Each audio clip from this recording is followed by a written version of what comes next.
You are listening to the 90 Days Later podcast with Anna Charles, episode 165. Welcome to the 90 Days Later podcast, where I show you how life with less alcohol is more fun than you think. I work with high achievers who struggle to drink a glass of wine without it turning into 2 bottles. I'm the one they call when they want to take it or leave it. So if you want to change your relationship with alcohol that doesn't involve counting days sober, you're in the right place. Hello everybody and welcome back to the podcast. Today we're going to be diving into a really important topic, and it's a topic that actually has a lot of relevance to your life in general, as well as just when it comes to rewriting and reframing how you see the nightly glass of wine. We're talking about life is 50-50 and the reality of that. So firstly, what does that mean? What do I mean when I say that? It means that life isn't all sunshine and rainbows. Some of it's good, some of it's excellent, and some of it is not so good, or some of it is terrible. And guess what? That's okay. In fact, it's not just okay, it is essential. In today's episode, we're going to explore how we can embrace this full spectrum of life's experiences, from the highs to the lows, without feeling the need to escape or numb those negative emotions. And by the way, without feeling we have to heighten the positive ones. If you have been thinking, or if you've been feeling like life should be positive all the time, or maybe not all the time, but most of the time, or that you deserve to feel good more often than you do, then this episode, my friend, is for you. We are going to break down how this mindset impacts your relationship with alcohol, and how by embracing life's 50-50 nature can be a total game changer. So let's jump in. First, I want to tackle what I call the unrealistic expectation of positivity. Right? I'm involved in coaching, and people might think that's sort of being positive and have positive thinking all the time, but actually it isn't, because we call ourselves out on that, right? It is not possible really, nor would we want to feel positive all of the time.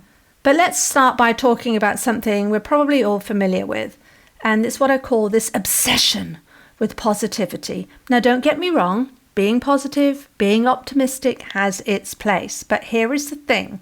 I think we've been conditioned by society, by our friends, by what we see on the TV, by social media, to think that we need to be happy all the time, and if we're not, then something has gone wrong. I mean, just take a look around at the world we live in.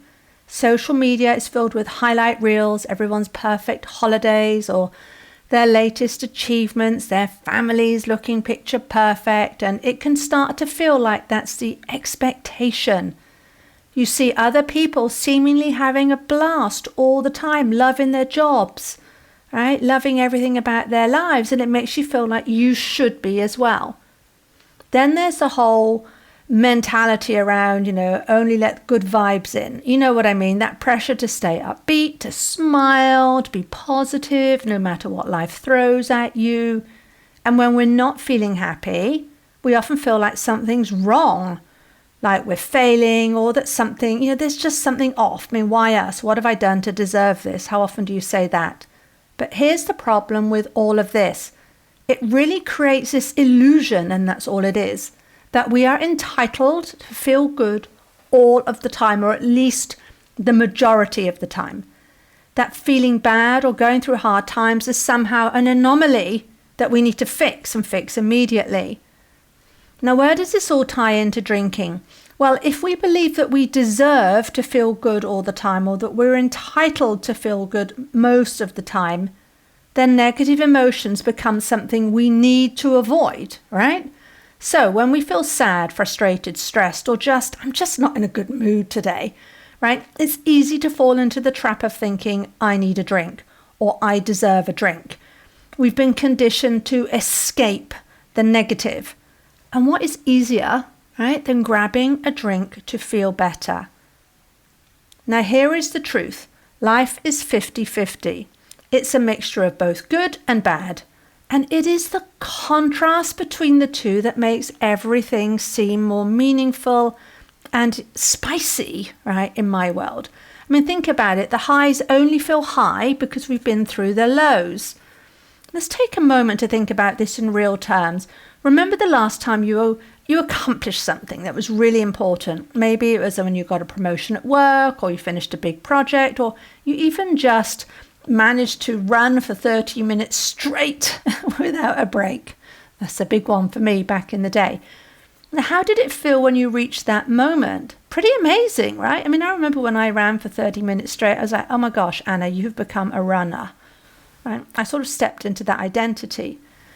But that positive feeling only exists because you went through the hard work. You went through the challenges, and maybe the late nights and the doubts. And again, when it came to running, it came to all the times that I just wasn't able to run for more than 5 minutes, right? The struggle made the success sweeter. Or think about the weather. Now stay with me here. Think about how incredible it feels to be outside on a sunny day after a week of rain. And that's something we are very familiar with in the UK. Like that sunshine, it feels like a gift. I mean, I always think it is just like life force itself. That's what I always think when I feel the sun on my face. And it you only feels that sweet because you've experienced the grey clouds and the drizzle, that horrible drizzle. Without the bad, the good wouldn't seem as sweet. So life isn't about avoiding the lows. In fact, the contrast between joy and sorrow, success and failure, or comfort and discomfort, talk a lot about that in drinking. These are what give life its richness. So when we start to accept, just accept, you don't have to enjoy, but we start to accept that bad is just as much a part of life as good, we free ourselves from this constant pressure to be happy. And more importantly, we stop feeling that we need to solve our negative emotions with alcohol or other quick fixes. And just a word, right, for any of those of you now thinking, yeah, of course I know this logically, Anna. I mean, I understand life isn't about being happy all the time. And we know that, but still ask yourself, do you hope for that? Or do you expect it? Or do you look around at others and think they're getting, a happier life than me? I deserve that. I mean, just really kind of be onto yourself. You don't have to admit this to anyone, but I just want you to look at how you're feeling when you're thinking in that way. Now we're going to talk about the problem with resisting this notion of 50-50. And this is where it gets tricky because we're conditioned to resist this, even though we know it logically, right? We don't want to feel the bad stuff. Right? And we will do almost anything to avoid it. This desire to escape negative emotions is one of the biggest reasons my clients, who are brilliant leaders, highly functioning, brilliant humans, this is one of the reasons they turn to drinking. I want you to think about it. You're used to solving problems, achieving goals, and pushing through to get what you want. I mean, that is me, right? So when something unpleasant happens, whether it's a tough conversation or there's stress or at work, or even you just have a bad day. I mean, some of those days you wake up, we say on the wrong side of the bed and everything seems to go wrong.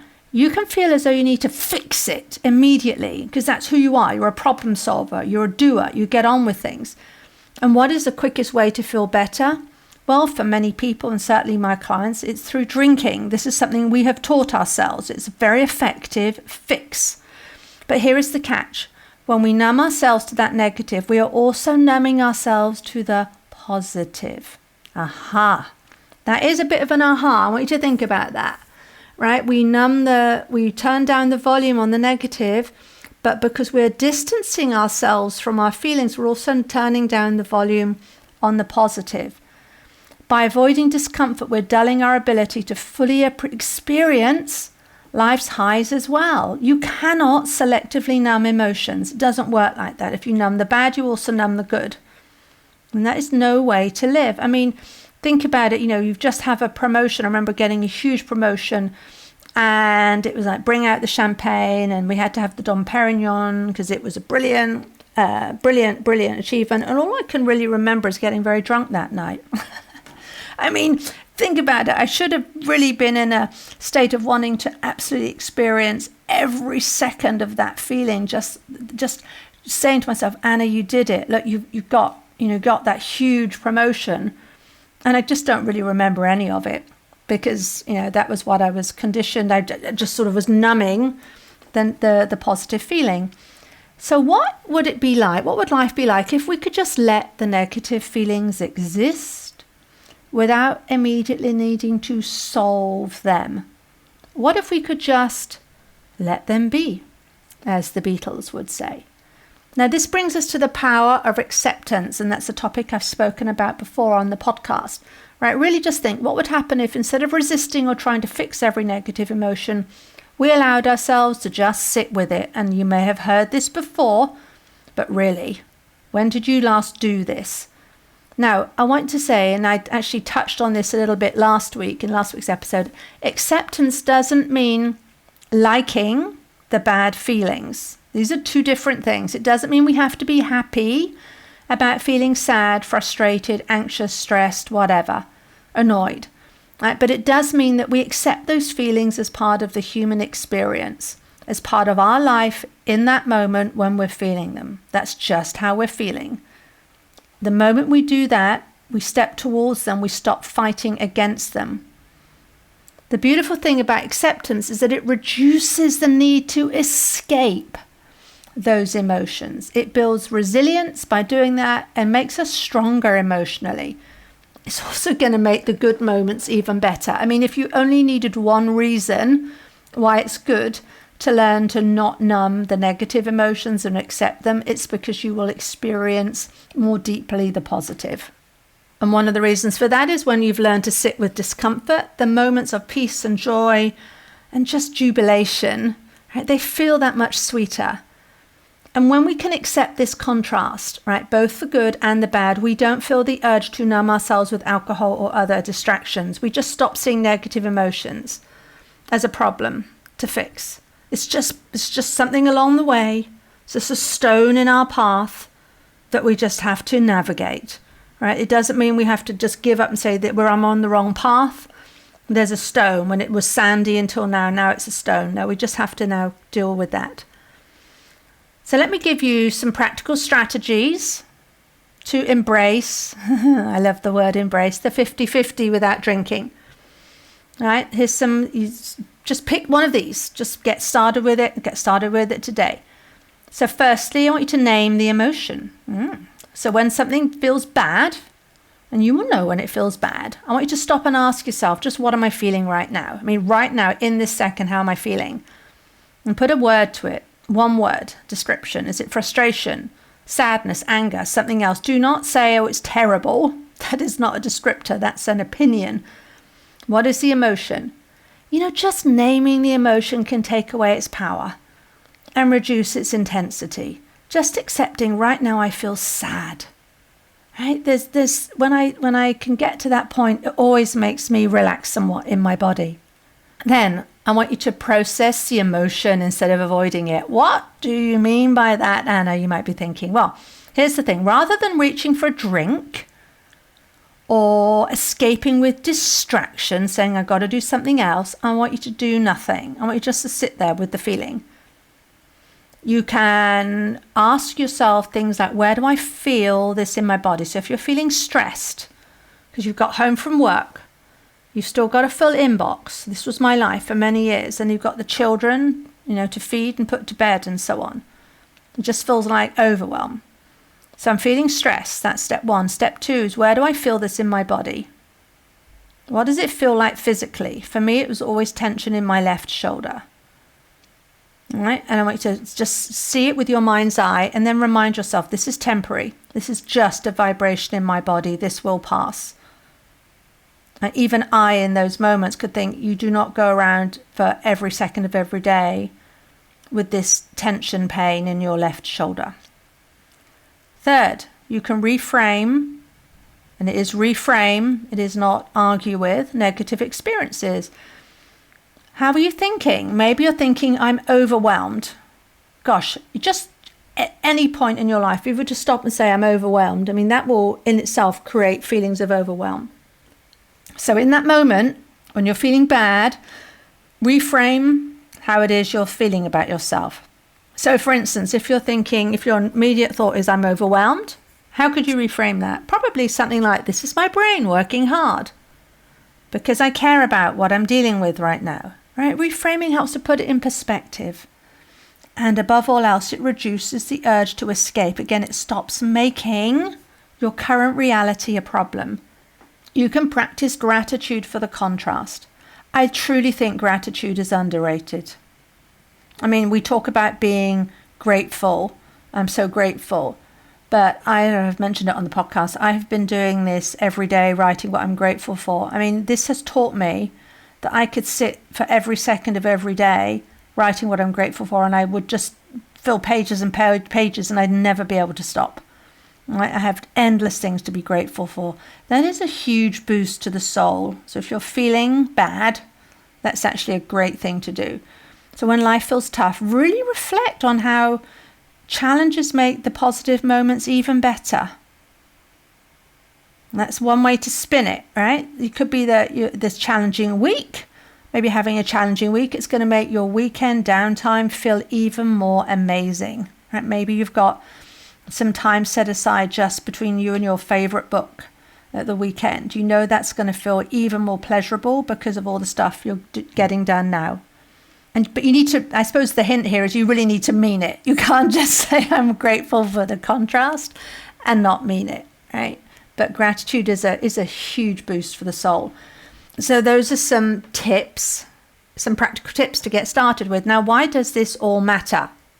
Well, because when we can embrace the 50-50 of life, 50 good, 50 bad, and yes, I know it's not exactly 50-50, but you get my drift, then we no longer need to escape the bad stuff when bad stuff happens with alcohol. We stop looking to drinking as a quick fix. It stops becoming our immediate solution, and instead we learn to process and navigate emotions in a healthier way. Now think about it. We humans, we are built to feel emotions. We just are. We are feeling creatures. But society teaches us, and it's probably because there's a lot of money to be made from things like food and drink and shopping and so on that we distract ourselves with. We are told, we're taught how to numb ourselves and not feel the emotions. We are built to feel them, but we are taught how to run away from them. So just be aware of that. When we're able to embrace the ups and downs of life, that leads to a more meaningful existence. And if you don't think that is true for you, I encourage you to spend some time seeing how it could be true for you and how you would show up if you found that were true for you. When we can embrace all of it, it allows us to show up really more authentically. And I think that word is overused, but you are more you. You bring more you to the world and for other people too. And it helps you just experience everything that's going to come your way. We just don't know what's around the corner. But if you are emotionally resilient and emotionally strong, there's nothing you aren't going to be willing to do. So let's recap today's key takeaways. Firstly, life is 50-50. So go ahead and embrace both the good and the bad. You're doing yourself a favor by doing that. Society teaches us and conditions us to think we should be positive all the time or largely all the time, but that is not realistic, nor is it healthy. Acceptance is key to feeling at peace with life's inevitable contrasts, right, with all the natural contrasts that we'll have. And you can use practical strategies to process your emotions. This is not something you don't have to sit and do yoga and meditate for hours a day. If you like to do that, be my guest. But do some of the quick practical strategies I've given you in this podcast. Now, if you've been feeling like life has to be all good, largely all good and not bad, really just take a moment to accept whatever emotions you're experiencing and try one of the strategies I shared. Let me know how you get on. Email me, anna@90dayslater.co. I love to hear from my listeners. And if you're thinking, this is just another one of those reasons why I'm drinking, because I'm expecting to feel good all the time, and I rationally know that's not possible, and it's so hard to put this into practice, I can help. Go to 90dayslater.co, click the book a call button at the top right. That initial call is free. We will chat about where you are and where you want to be. Going to get you to your goal fast. If you're ready to take action, now is the time to act. If you're a doer, an action taker, I'm right alongside you. You do not have to struggle with this. It is optional to struggle with your drinking. So if you're ready to do that, give me a call. Otherwise, I will see you next week.